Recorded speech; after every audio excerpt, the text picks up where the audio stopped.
রাজশাহীতে বিপিএল এর ট্রফি নিয়ে চ্যাম্পিয়নরা ছাদ খোলা বাসে শহর ঘুরে উদযাপন, সমর্থকদের বাঁধ ভাঙা উল্লাস। কিছুক্ষণ পর অনূর্ধ্ব-19 বিশ্বকাপের সুপার সিক্সের প্রথম ম্যাচে ইংল্যান্ডের মুখোমুখি হচ্ছে বাংলাদেশ। ইতিবাচক ক্রিকেট খেলে জয় তুলে নেয়ার প্রত্যয়।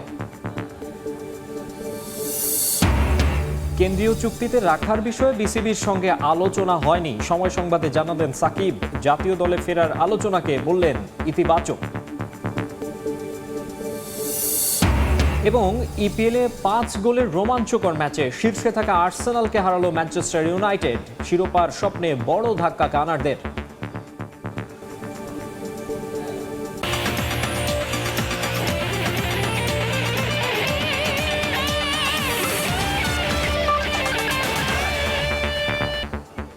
বিশ্বের নানা প্রান্তের খেলাধুলার খবর নিয়ে আমাদের নিয়মিত আয়োজন খেলার সময়, আর এই আয়োজনে আপনাদের সঙ্গে আছি আমি মাকসুম আলম খান। শুরুতে ক্রিকেট। বাংলাদেশ প্রিমিয়ার লিগের শিরোপা জিতে রাজশাহীতে ট্রফি উদযাপনে মেতেছে রাজশাহী ওয়ারিয়র্স। সকালে শাহ মখদুম বিমানবন্দর থেকে ছাদ খোলা বাসে করে শুরু হয় চ্যাম্পিয়নদের শহর ভ্রমণ। তানজিদ হাসান তামিম, নাজমুল হোসেন শান্তদের দেখতে পথে জড়ো হন হাজার হাজার সমর্থক। শিরোপা জয়ের নানা মুহূর্ত দিয়ে সাজানো হয়েছে ছাদ খোলা বাসটি। বিমানবন্দর থেকে চ্যাম্পিয়ন দলকে নিয়ে আমচত্বর দিয়ে রাজশাহী বিশ্ববিদ্যালয়ে পৌঁছায় বাসটি। এরপর বিনোদপুর, কাজলা, তালাইমারি হয়ে আলুপট্টি শহরের আনাচে কানাচে সমর্থকদের সঙ্গে ট্রফি জয়ের আনন্দ ভাগ করে নিচ্ছেন ক্রিকেটাররা। বিজয় উদযাপনের এই রোড শোতে অংশ নিচ্ছে হাজারো ক্রিকেট প্রেমী। এই মুহূর্তে রাজশাহীতে আছেন রিপোর্টার মওদুদ রানা। ট্রফি সেলিব্রেশনের সবশেষ খবর জানতে সরাসরি চলে যাচ্ছি তার কাছে। রানা, কাপ তো জিতে নিচ্ছে মামুন বেটারা, তো সেই কাপ এসছে বাড়িতে। এই দুটি বাক্যে আসলে প্রকম্পিত ধ্বনিত হচ্ছে রাজশাহী পুরো নগর জুড়ে, এবং রাজশাহী পুরো নগরীর মানুষ, উৎসুক মানুষ সড়কের ধারে অপেক্ষা করছেন। তারা যেটি বলছেন যে রাজশাহী ওয়ারিয়র্স এবং যে চট্টগ্রাম রয়্যালস, এই যে ম্যাচটি ছিল সেই ম্যাচটি ছিল একটি দেখার মতো ম্যাচ, এবং সেখানে রাজশাহী ওয়ারিয়র্স জয়লাভ করে, এবং এরপরই আসলে ছাদ খোলা বাসে তাদেরকে অভিনন্দন জানানোর প্রস্তুতি গ্রহণ করা হয়। আজকে সকাল 10:30টার দিকে রাজশাহী শাহ মখদুম বিমানবন্দর থেকে এই যে বিজয় উৎসব এবং সেটি শুরু হয়। আমরা যেটি দেখেছি যে রাজশাহী বিমানবন্দর থেকে বের হয়ে আমচত্বর হয়ে বিমানবন্দরের সড়ক হয়ে রাজশাহী বিশ্ববিদ্যালয় পৌঁছায় এই যে ছাদ খোলা বাসটি, এবং এই ছাদ খোলা বাসে শান্তরা যেরকম রয়েছেন তেমনি টিমের কোচ, ম্যানেজার, অন্যান্যরা রয়েছেন, এবং ছাত্রী সেই বিমানবন্দরের সড়ক ধরে রাজশাহী বিশ্ববিদ্যালয় হয়ে আলুপট্টি, সিএনবি মোড় হয়ে এই মুহূর্তে লক্ষ্মীপুরে অবস্থান করছেন। এবং আপনারা দেখতেই পাচ্ছেন এখানে হাজার হাজার মানুষ, তারা কিন্তু সড়কের দুপাশে রয়েছে। যেসব ক্রিকেটাররা রয়েছেন তারা হাত নেড়ে অভিনন্দন জানাচ্ছেন, এবং একই সাথে তার প্রতি উত্তরে কিন্তু যারা ক্রিকেটাররা রয়েছেন তারাও কিন্তু আসলে দর্শক যারা রয়েছেন, যারা রাস্তার পাশে উৎসুক জনতা রয়েছেন, তাদেরকে আসলে অভিবাদন জানাচ্ছেন। এবং আমরা যেটি দেখেছি পুরো সড়ক জুড়েই অনেকেই ফুল ছুঁড়ে মেরেছেন এবং যে ফুলের শুভেচ্ছা সেটি জানিয়েছেন। একই সাথে জার্সি সহ গেঞ্জি তারা ছুঁড়ে মেরেছেন, এবং সেই গেঞ্জিগুলোতে যারা ক্রিকেটাররা রয়েছেন তারা অটোগ্রাফ দিয়ে আবারও ফেরত দিয়েছেন। সব মিলিয়ে রাজশাহী বিশ্ববিদ্যালয় থেকে এই পুরো নগরীতে লাখ লাখ, বলা চলে যে লাখো মানুষ তাদেরকে যে বিজয়ের উষ্ণ অভিনন্দন সেটি জানিয়েছেন। এবং এখন পর্যন্ত সুশৃঙ্খল উপায়েই এই যে কাপ আইসেছে বাড়িতে সেটি আসলে উদযাপন করা হচ্ছে। এবং এখানে বলে রাখা ভালো যে বাংলাদেশের মানুষ বা বিশেষ করে রাজশাহীর মানুষ কতটা যে ক্রিকেট পাগল সেটি আসলে আজকের এই যে বিজয় উৎসব বা তাদের যে জয় উদযাপন সেটি আসলে দেখলে বোঝা যায়। তারা এই সড়কের দুপাশ ধরে অপেক্ষা করছেন ঘন্টার পর ঘন্টা, এবং এক মুহূর্ত প্রিয় ক্রিকেটার কিংবা যদি বলা চলে যে এই বাংলাদেশ প্রিমিয়ার লিগ বিপিএল এর চ্যাম্পিয়ন টিম যে রাজশাহী ওয়ারিয়র্স, তাদেরকে দেখার অপেক্ষায় রয়েছেন। এবং যখন এই ক্রিকেটাররা যাচ্ছেন তারা জয় ধ্বনি দিচ্ছেন, তারা জয় উল্লাস করছেন, এবং যে তাদের যে প্রত্যাশা তারা যেটি বলছেন এরপর নিশ্চয়ই বাংলাদেশ প্রিমিয়ার লিগ বিপিএল রাজশাহীর যে স্টেডিয়াম রয়েছে সেখানেও অনুষ্ঠিত হবে। এবং আমরা যখন কথা বলছিলাম বিশ্ববিদ্যালয়ের শিক্ষার্থী এবং যারা রাস্তার দুপাশে দাঁড়িয়ে অপেক্ষা করছেন তাদের সাথে, তারা যেটি বারবার বলছেন যে এখন পর্যন্ত দুবার রাজশাহী স্টেডিয়ামে বিপিএল এর খেলা অনুষ্ঠিত হবার কথা ছিল, কিন্তু এখন পর্যন্ত সেটি আসলে অনুষ্ঠিত হয়নি। দুবার আসলে বিসিবি বলেছিল যে রাজশাহীতে বিপিএল আয়োজন করা হবে, কিন্তু সেটি হয়নি, সেটি এক ধরনের হতাশা রয়েছে। তবে এবার রাজশাহীর যে ওয়ারিয়র্স সেটি বিপিএল জিতেছে তাতেই আসলে মহা খুশি। এবং এখানের যে ক্রিকেটের উন্মাদনা আমরা সেটি কিন্তু দেখেছি। আমরা যেটি দেখি যে আন্তর্জাতিক যেসব খেলাগুলো রাজশাহীতে হয় সেখানে যেরকম উপচে পড়া ভিড় থাকে, তেমনি এই বিপিএল নিয়েও দর্শক এবং এখানে যারা ক্রিকেটাররা রয়েছেন, যারা ক্রিকেট প্রেমী রয়েছেন, তাদের কিন্তু উপচে পড়া ভিড় থাকে। সেটি কিন্তু আজকে আমরা আবারও দেখলাম, এবং যেটি শুরু হয়েছে সকাল 10:30 থেকে। এবং এই মুহূর্তে এই সাতখোলা যে বাস ক্রিকেটারদের বহন করছে সেটি রাজশাহী অতিক্রম করছে এবং বর্ণালীর মোড় হয়ে সেটি রেলগেটে গিয়ে শেষ হবে। এবং এখানকার ক্রিকেট প্রেমীদের একটি প্রত্যাশা, তারা যেটি বলছেন এর পরের বার যে বিপিএল অনুষ্ঠিত হবে সেটি নিশ্চয়ই ভেন্যু হবে রাজশাহী। এই ছিল রাজশাহী থেকে আমার কাছে সর্বশেষ। চ্যাম্পিয়ন লেখা বাসে করে বিপিএল এর ট্রফি নিয়ে রাজশাহী শহরে সেলিব্রেট করছেন রাজশাহী ওয়ারিয়র্সের ক্রিকেটাররা। সেই খবর জানাতে আমাদের সঙ্গে সেখান থেকে যুক্ত হয়েছিলেন রিপোর্টার মওদুদ রানা। এর আগে ঢাকায় সময় সংবাদে সাক্ষাৎকার দিয়ে গেছেন রাজশাহী ওয়ারিয়র্সের ওপেনার তানজিদ তামিম। তিনি যেটা বলেছেন যে বিপিএল ফাইনালের হিরো বলেছেন যে প্রথমবার শিরোপা জয় তার কাছে বিশেষ। আসরের শুরুর দিকে অফ ফর্মে থাকলেও আস্থা রাখায় দলের প্রতি কৃতজ্ঞতা জানিয়েছেন ওপেনার। শান্তর নেতৃত্ব এবং উইলিয়ামসন নিশামদের সঙ্গে খেলার অভিজ্ঞতাও দারুণ তার কাছে। সবকিছু স্বাভাবিক থাকলে টি-20 বিশ্বকাপের প্রস্তুতি নিয়ে মহা ব্যস্ত থাকতেন জাতীয় দলের ক্রিকেটাররা, কিন্তু এখন প্রেক্ষাপট ভিন্ন। বিশ্বকাপ খেলা হচ্ছে না, হঠাৎ করে 22 গজে শূন্যতা, ব্যাট বল পাচ্ছে অনাকাঙ্ক্ষিত বিশ্রাম, সেগুলো মেনে নেওয়া ছাড়া বিকল্প নেই। বিপিএল চ্যাম্পিয়ন রাজশাহী ওয়ারিয়র্স ক্রিকেটারদের তবু মন ভালো রাখার উপলক্ষ রয়েছে। শিরোপা জয়ের সুখস্মৃতি তাজা। ফাইনালের man of the match Tanzid তামিমের সুখানুভূতি একটু বেশি। প্রথমবার চ্যাম্পিয়ন হয়েছি, এটা সব থেকে বেশি স্পেশাল আমার কাছে। আপস অ্যান্ড ডাউন ছিল, বাট শেষটা ভালো হয়েছে, এটা সব থেকে ভালো লাগার বিষয়। ফাইনালের সেঞ্চুরিয়ান তামিমের ব্যাট অবশ্য আসর জুড়ে নিয়মিত হাসেনি। 356 রান নিয়ে 12তম আসরের তৃতীয় সর্বোচ্চ স্কোরার হলেও শুরুর দিকে রান খরায় ভুগতে হয়েছে তাকে। তবে শেষ পর্যন্ত ফর্মে ফেরায় স্বস্তিতে এই ওপেনার। যে রাজশাহী টিম নিয়ে 11তম আসরে বিতর্কের শেষ ছিল না, নতুন ফ্র্যাঞ্চাইজির অধীনে তারাই করেছে বাজিমাত। এবার শিরোপা উৎসব রাজশাহীতে। রাজশাহীবাসীর সঙ্গে আনন্দ ভাগাভাগি করে নিচ্ছে তানজিদ শান্তরা। মাকসুম আলম খান, সময় সংবাদ, ঢাকা। এবারে অনূর্ধ্ব-19 বিশ্বকাপের খবর। সুপার সিক্সে নিজেদের প্রথম ম্যাচে কিছুক্ষণ পর মাঠে নামবে বাংলাদেশ। সেমিফাইনালের পথে এগিয়ে যেতে টাইগার যুবাদের প্রতিপক্ষ শক্তিশালী ইংল্যান্ড। বুলাওয়েতে ম্যাচ শুরু হবে বাংলাদেশ সময় দুপুর 1:30টায়। অধিনায়ক আজিজুল হাকিম তামিমের নৈপুণ্যে যুক্তরাষ্ট্রকে হারিয়ে সুপার সিক্স নিশ্চিত করে বাংলাদেশ। বি গ্রুপ থেকে বাংলাদেশ ছাড়াও সেমিফাইনালের দৌড়ে জায়গা করে নেয় ভারত ও নিউজিল্যান্ড। বি গ্রুপের সেরা 3 দলের সঙ্গে খেলবে সি গ্রুপের পাকিস্তান, ইংল্যান্ড এবং জিম্বাবুয়ে। কিন্তু গ্রুপে 1 ড্র ও 1 জয় নিয়ে রানার্স আপ হওয়ায় নিয়ম অনুযায়ী বাংলাদেশ খেলার সুযোগ পাবে 2 ম্যাচ। এছাড়া গ্রুপ পর্বের ম্যাচের পয়েন্টও যোগ হবে এখানে। তাই বেশ চাপে থেকেই গ্রুপ সি চ্যাম্পিয়ন ইংল্যান্ডের মুখোমুখি হতে হবে তামিম আবরারদের। সুপার সিক্সের গ্রুপ 2তে 4 পয়েন্ট নিয়ে টেবিলে সবার উপরে ভারত। সমান পয়েন্ট নিয়ে এর পরের অবস্থানে রয়েছে ইংল্যান্ড। বাংলাদেশ রয়েছে 4 নম্বরে। তাই সেমিফাইনালের আশা বাঁচিয়ে রাখতে ইংল্যান্ডের বিপক্ষে ম্যাচে জয় পেতেই হবে টাইগার যুবাদের। এরপর আরেক ম্যাচে বাংলাদেশের প্রতিপক্ষ গ্রুপ সিতে 3য় স্থানে থেকে সুপার সিক্স নিশ্চিত করা জিম্বাবুয়ে।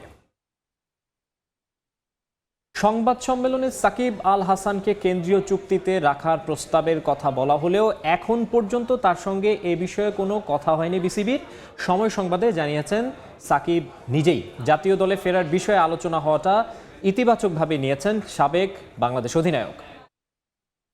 সাকিবের সাথে সরকারের কি সমস্যা, আইন আদালতের কি হিসাবটা থাকে সেটা সরকার দেখবে।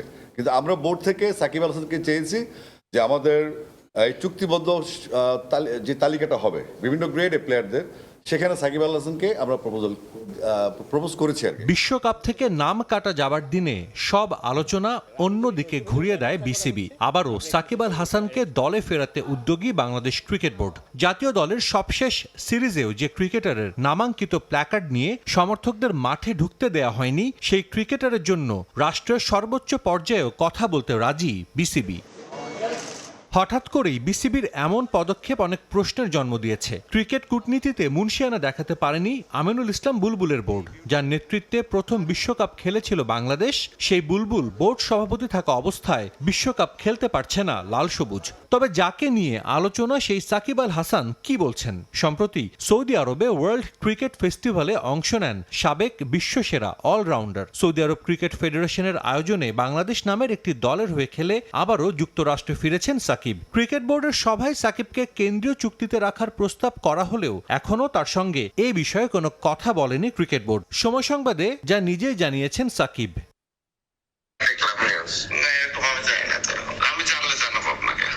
বাংলাদেশ জাতীয় দলের হয়ে প্রায় 450 ম্যাচ খেলেছেন সাকিব। সবশেষ 2024 সালে অক্টোবরে ভারতের বিপক্ষে কানপুর টেস্টে অংশ নিয়েছিলেন তিনি। এরপর অনেকবারই সাকিব বলেছেন জাতীয় দলে আবারও সব ফরম্যাটে ফিরতে চান, অবসর নিতে চান দেশের মাটি থেকে। সাজিদ মুস্তাহিদ, সময় সংবাদ। মেসির সঙ্গে বিসিবির যোগাযোগের ঘাটতির কারণেই বিশ্বকাপে খেলার সুযোগ হারিয়েছে বাংলাদেশ। সবকিছুর জন্য বোর্ডকেই দোষলেন ফুটবল দলের সাবেক অধিনায়ক ও বিএনপির ক্রীড়া বিষয়ক সম্পাদক আমিনুল হক। তার মতে বিশ্বকাপের প্রসঙ্গ ধামাচাপা দিতেই সাকিব আল হাসানকে নিয়ে নতুন ইস্যু তৈরি করেছে বিসিবি। মুস্তাফিজ ইস্যু দিয়ে শুরু, এরপর জল গড়িয়েছে বহুদূর। আইসিসি বিসিসিআইয়ের সঙ্গে লড়াইয়ে হার বিসিবির। বিশ্বকাপেই খেলা হচ্ছে না বাংলাদেশের, জানিয়ে মিশ্র প্রতিক্রিয়া ক্রীড়াঙ্গনে। ভারতে বাংলাদেশি ক্রিকেটারদের নিরাপত্তার ঝুঁকি দেখলেও দেশের ক্রিকেটের স্বার্থে বিসিবির আরও দায়িত্বশীল ভূমিকা পালন করা উচিত ছিল বলে মনে করেন ফুটবল দলের সাবেক অধিনায়ক ও বিএনপির ক্রীড়া বিষয়ক সম্পাদক আমিনুল হক। আমার কাছে মনে হয়েছে যে কোথাও না কোথাও কমিউনিকেশনের অভাবের কারণে এটিকে আরও সুন্দরভাবে সমাধান করা যেত। আমার ক্রিকেট বোর্ডের ক্রীড়া কূটনীতির মাধ্যমে এই সমস্যাটি হয়তোবা আমরা সমাধান করতে পারতাম। আমরা হয়তোবা ভারতীয় ক্রিকেট বোর্ড বা আইসিসির সাথে কথা বলে এটার একটা সুরা আমরা বের করতে পারতাম, কিন্তু সেদিকে নজর না দিয়ে তারা তাদের মতো করে নিজেরাই আলোচনা করে তারা সিদ্ধান্ত জানিয়ে দিয়েছে। বাট এটি যদি আমরা আইসিসির সাথে আরও সুদূর প্রসারী যদি আলোচনা করতে পারতাম, তাহলে আমার কাছে মনে হয় যে এই সমস্যাটি হয়তোবা একটি সমাধান হওয়ার সুযোগ ছিল। বিশ্বকাপে জায়গা হারানোর পর ম্যারাথন বৈঠক করে বোর্ডের পরিচালনা পর্ষদ। এরপর সংবাদ সম্মেলনে হঠাৎ করে আনা হয় সাকিব আল হাসানকে জাতীয় দলে ফেরানোর প্রসঙ্গ। বিষয়টিকে শাক দিয়ে মাছ ঢাকার মতো বলছেন সাবেক ফুটবলার। এটা তো রীতিমতো স্ট্যান্ডবাজি আমি বলবো, কারণ হচ্ছে যে সাকিবের বিষয়টা সিদ্ধান্ত নিবে রাষ্ট্রের আইন। এটি সিদ্ধান্ত তো ক্রিকেট বোর্ড দিতে পারে না, কারণ সাকিবের যে ইস্যুটা রয়েছে সেটা রাষ্ট্রের সাথে রাষ্ট্রের আইনের বিষয় রয়েছে। সেই রাষ্ট্রীয় আইন অমান্য করে ক্রিকেট বোর্ডের কোনো এখতিয়ার নাই সাকিবকে ফিরে আনার। এদিকে এম নাজমুল ইসলামকে নিয়ে কদিন আগেই হয়েছে তুলকালাম। বেফাস মন্তব্য করে বিসিবি পরিচালককে সরিয়ে দেওয়ার দাবি তোলেন ক্রিকেটাররা। একদিনের জন্য বন্ধ থাকে বিপিএল। চাপের মুখে নাজমুলকে ফিনান্স কমিটি থেকে সরিয়ে দেয় বিসিবি। তবে বিপিএল শেষে আবারও তাকে ওই কমিটিতে ফিরিয়েছে বুলবুলের বোর্ড। রিফাতুল ইসলাম মিরন, সময় সংবাদ, ঢাকা। খেলার সময় আরও থাকছে। টি-20 বিশ্বকাপের আগে অপ্রতিরোধ্য ভারত গুয়াহাটিতে নিউজিল্যান্ডকে 8 উইকেটে উড়িয়ে দিল টিম ইন্ডিয়া। যুবরাজের পর দ্বিতীয় দ্রুততম ফিফটি দিয়ে পাকিস্তানকে টি-20 বিশ্বকাপে খেলাতে চায় আইসিসি। ভারতীয় সংবাদ মাধ্যমের খবর, বিসিবির মতো পিসিবিও যদি মেগা আসর বয়কট করে তাহলে তাদের উপর একাধিক নিষেধাজ্ঞা জারি করবে বিশ্ব ক্রিকেটের নিয়ন্ত্রক সংস্থা। বাংলাদেশের দাবি না মানলে পাকিস্তানও খেলবে না টি-20 বিশ্বকাপ। এটা প্রথমে ছিল দেশটির গণমাধ্যমের খবর, তবে সম্প্রতি মহসিন নাকবির এক সংবাদ সম্মেলন ইঙ্গিত দিয়েছে এমন কিছুরই। मेरा ख्याल है बांग्लादेश के साथ ज्यादती हुई है और मैंने आईसीसी की बोर्ड की मीटिंग में भी यही कहा था, आप डबल स्टैंडर्ड्स नहीं कर सकते हैं। हमारा स्टांस वो ही होगा जो गवर्नमेंट ऑफ पाकिस्तान मुझे इंस्ट्रक्ट करेगी वही करेंगे। এরপরই নড়ে চড়ে বসে আইসিসি। ভারতীয় গণমাধ্যমের খবর, এমন কিছু হলে পাকিস্তানের ক্রিকেট ভবিষ্যৎই নাকি হুমকিতে ফেলে দেবে বিশ্ব ক্রিকেটের নিয়ন্ত্রক সংস্থা। আইসিসির বিশেষ সূত্রের বরাতে গণমাধ্যমটি দাবি করে বাংলাদেশের মতো আয়োজকদের বিপাকে ফেলে পাকিস্তানও যদি এবারে টি-20 বিশ্বকাপ শেষ পর্যন্ত বয়কট করে তাহলে পিসিবির বিরুদ্ধে কঠোর পদক্ষেপ নেবে বিশ্ব ক্রিকেটের নিয়ন্ত্রক সংস্থা। তাদের ওপর জারি করা হবে একাধিক নিষেধাজ্ঞা। মার্চে বাংলাদেশের বিপক্ষে সিরিজ খেলতে আসবে পাকিস্তান। এরপর এবছরে ইংল্যান্ড, ওয়েস্ট ইন্ডিজ, শ্রীলঙ্কার সঙ্গে দ্বিপাক্ষিক সিরিজ খেলবে মেন ইন গ্রিন। তবে বিশ্বকাপ বয়কট করলে এই সিরিজগুলো স্থগিত করে দেবে আইসিসি। শুধু তাই নয়, এশিয়া কাপ থেকেও নাকি বহিষ্কার করা হবে দেশটিকে। যদিও পিসিবি চেয়ারম্যান মহসিন নাকবি এখন এশিয়ান ক্রিকেট কাউন্সিলের বর্তমান প্রেসিডেন্ট। এখানেই শেষ নয়, সংবাদ মাধ্যমটি আরও দাবি করে পাকিস্তানের বিশ্বকাপ বয়কটের প্রভাব পড়তে পারে পিসিবির ফ্র্যাঞ্চাইজি লিগ পাকিস্তান সুপার লিগেও। অন্যান্য বোর্ডের সঙ্গে কথা বলে পিএসএল এর জন্য বিদেশি ক্রিকেটারদের ছাড়পত্র পাওয়া আটকে দেবে বিশ্ব ক্রিকেটের সর্বোচ্চ সংস্থা। ভারতীয় মিডিয়ার দাবি অনুযায়ী বোঝাই যাচ্ছে বাংলাদেশের সমর্থনে বিশ্বকাপ বয়কটের ইঙ্গিত দেওয়ার পর পিসিবিকে এক প্রকার চাপের মুখে ফেলেই বিশ্বকাপে খেলাতে চাচ্ছে আইসিসি। কারণ শেষ পর্যন্ত পাকিস্তান যদি না খেলে টিভি রাইটস থেকে শুরু করে টিকিট বিক্রিতে বড় অঙ্কের ক্ষতির মুখে পড়বে বিশ্ব ক্রিকেটের নিয়ন্ত্রক সংস্থা। এছাড়া এই গ্রুপে নতুন দল অন্তর্ভুক্তি করা নিয়েও জটিলতায় পড়বে আইসিসি, যদিও এসবে কোনো ভুরুক্ষেপ নেই পিসিবির। তারা অপেক্ষায় কেবল দেশের সরকারের সিদ্ধান্তের। পিসিবির এই অবস্থানকে সমর্থন জানিয়েছে বিশ্বকাপ স্কোয়াডে থাকা ক্রিকেটাররাও। তামিম হোসেন, সময় সংবাদ। আবারও স্বাগত খেলার সময়। ইউরোপীয় ক্লাব ফুটবলের খবর। 5 গোলের রোমাঞ্চকর ম্যাচে ইংলিশ প্রিমিয়ার লিগের টেবিল টপার আর্সেনালকে হারালো ম্যানচেস্টার ইউনাইটেড। এমিরেটসে ম্যাথিয়াস কুনিয়ার শেষ মুহূর্তে গোলে গানারদের 3-2 ব্যবধানে হারিয়েছে রেড ডেভিলস। আর্সেনালের অধপতন নাকি ম্যানচেস্টার ইউনাইটেডের উত্থান? তবে যাই হোক, এমিরেটস স্টেডিয়ামে পয়সা উসুল একটা ম্যাচ উপভোগ করেছে দু দলের সমর্থকরা। 5 গোলের রোমাঞ্চকর ম্যাচে শেষ হাসি হেসেছে রেড ডেভিলরা, আর তাতেই শিরোপা জয়ের পথে আরও একটা ধাক্কা খেল আর্সেনাল। লিভারপুল ও নটিংহ্যাম ফরেস্টের বিপক্ষে ড্রয়ের পর এবার ম্যান ইউনাইটেডের বিপক্ষে হারের মুখ দেখল গানার্স। এমিরেটসে অবশ্য ম্যাচের শুরুতে ছিল ভিন্ন চিত্র। 29 মিনিটে দলকে ডোবান ইউনাইটেডের আর্জেন্টাইন ডিফেন্ডার লিসান্দ্রো মার্টিনেজ। তার আত্মঘাতী গোলে লিডে যায় আর্সেনাল, যদিও সেই লিড বেশিক্ষণ ধরে রাখতে পারেনি গানার্স।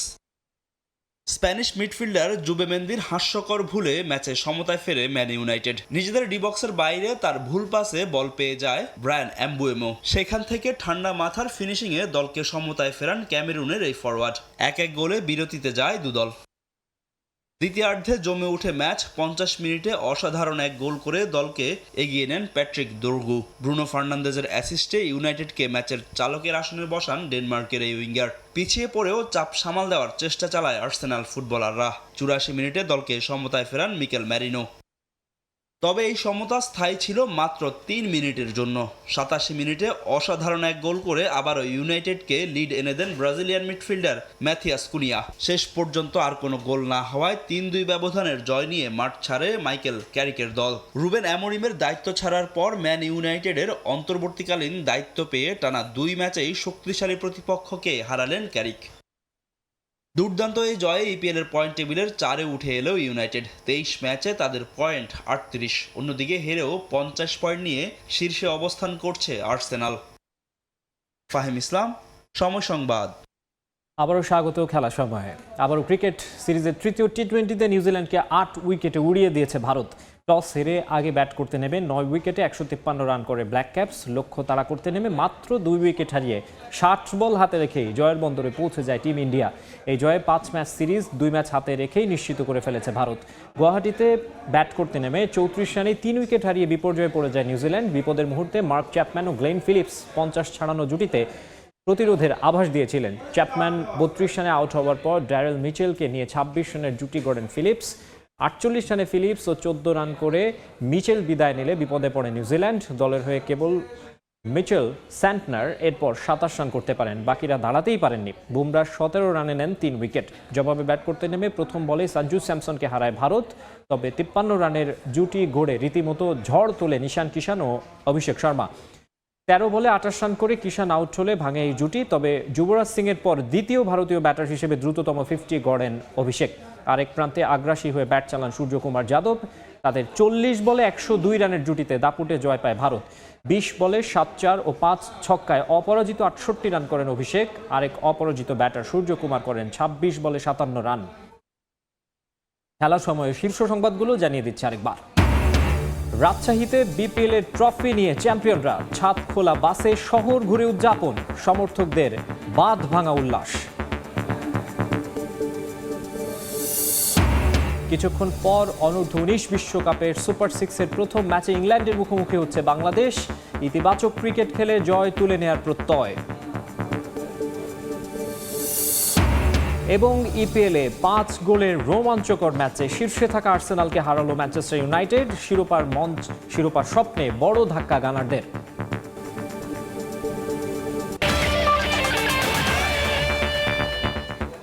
এই ছিল খেলার সময়ের এখনকার আয়োজনে। এরপর দুপুরের সময় সঙ্গে থাকবেন রোজা চৌধুরী। ধন্যবাদ মাকসুম। দুপুর 2টার সময় সংবাদ নিয়ে আসছি কিছুক্ষণ পর, সঙ্গে থাকুন সময়ের।